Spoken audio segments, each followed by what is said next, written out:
Hello. Okay, so I wanted to do another video on my postpartum depression. I said I was going to do more about my own personal journey.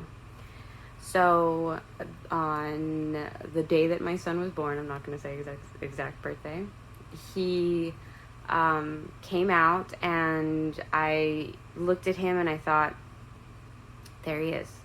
There's that little guy that's been inside kicking and hiccuping and giving me heartburn just doing what babies do inside of the bellies. But there he was in person. He was real. And I was nervous. I saw him there and I was just so nervous. And then they put him on me and I thought, wow, here's my son. And I wanted this, but I don't know if I want this. Literally, in the moment of his birth, in the moment that I first had him on me. My parents came into the room not that long after, and when I look back at photos, I'm like, I can see that my expression just like, what just happened? So, because there I am, there's like food in front of me, I'm not eating, my parents are holding a baby, apparently that's my child. My husband's trying to get all the stuff ready because we're going to go into the recovery room. I'm sorry, we're in the recovery into our room for the next few nights. And it was just a whirlwind. It was like, there's baby. It's my baby. And here's the thing.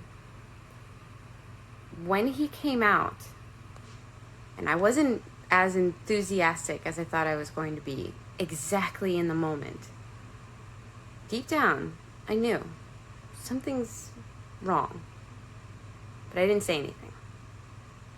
Went back to our room, or we were brought over to it, and I pretty much, I would say, like that night, I started to get a headache, and I didn't know if it was just because of labor or what.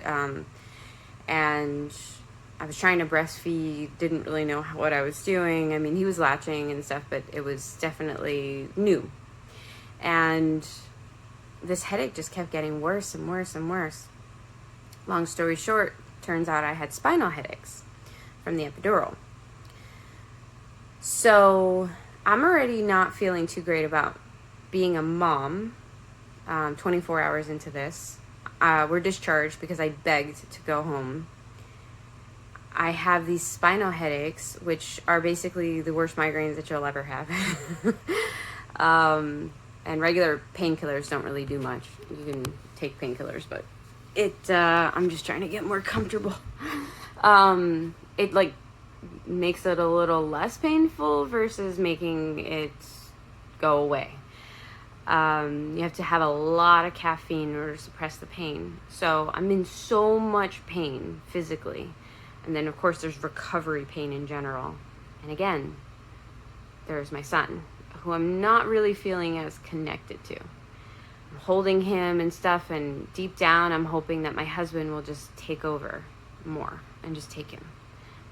And that was hard in that time, just realizing like I'm this kid's mother, and this is for the rest of my life and the rest of his life, and I don't feel the connection I thought I was gonna feel for this kid when he was in my belly. I love my son 110%. There's no other way of putting that. He's the light of my life. He's my firstborn. I love him, and I love my daughter.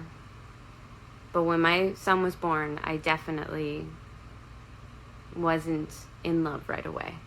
That doesn't mean that I didn't love him. It just means that something was wrong. So for a little while, I kept all of that inside. But the thing is, I wasn't really eating.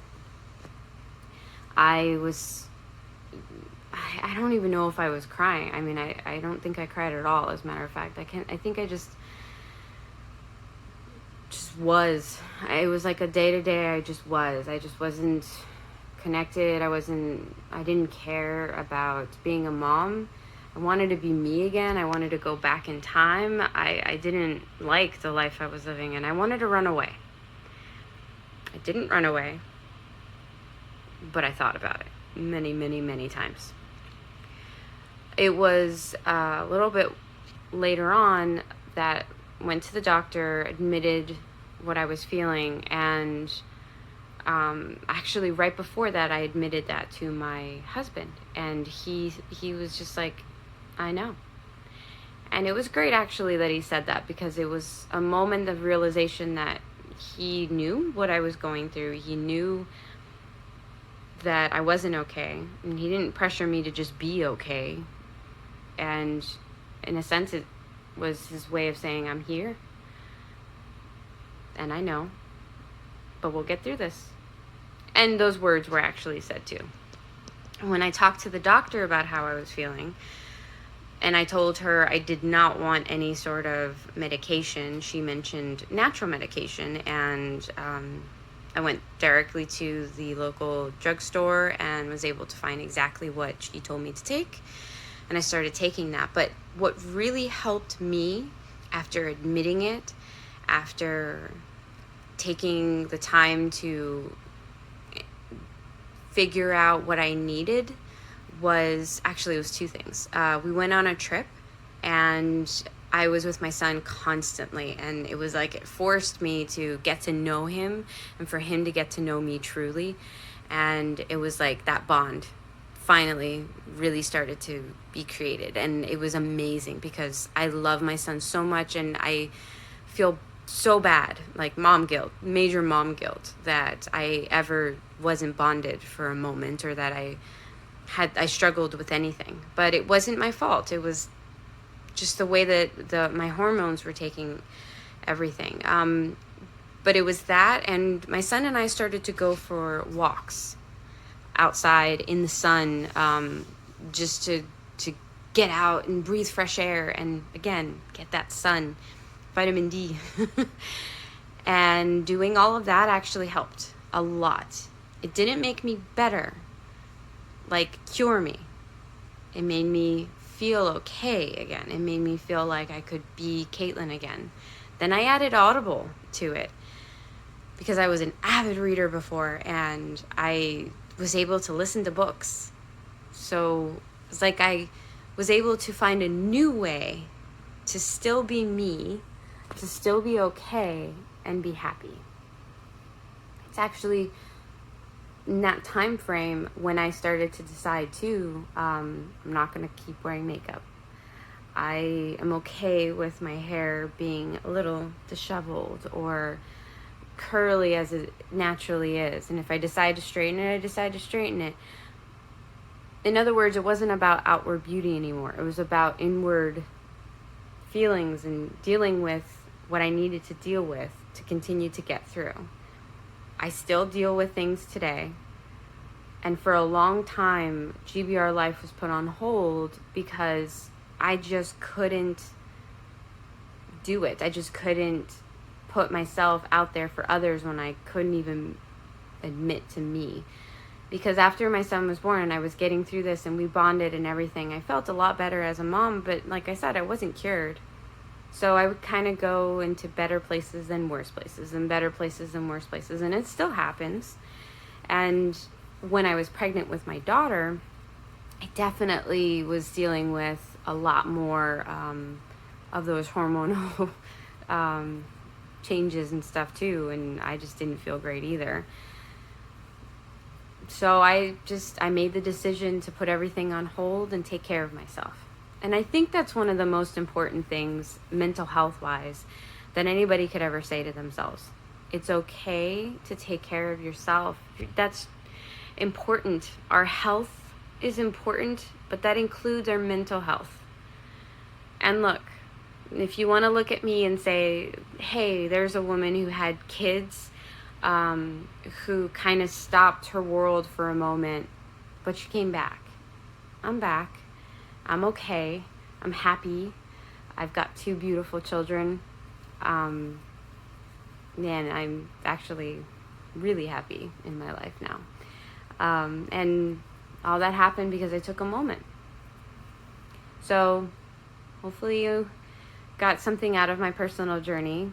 And if this was just a really long, annoying video, sorry. But there will be more, and they won't be all so morose, because I got some more parenting hacks for you. Really good ones. Some of this stuff is already out there on the net, but not everybody puts it together. So I'm going to put it all together, have that parenting hack series, keep coming back for more videos. GBRLIFE.com, GBRLIFE pretty much everywhere. You can check me out anywhere on social media. You can message me directly, and I try to get back to everybody as soon as humanly possible. I love to talk to anybody who wants to talk to me. And if you have any questions or want me to share anything else about my life or my personal journey, would love to. If you have any topics that you'd like me to discuss, I'd absolutely love to. Just, send me a message. Let me know. GBRLIFE.com. And if you want to message me directly, it's Kaitlyn at GBRLIFE.com.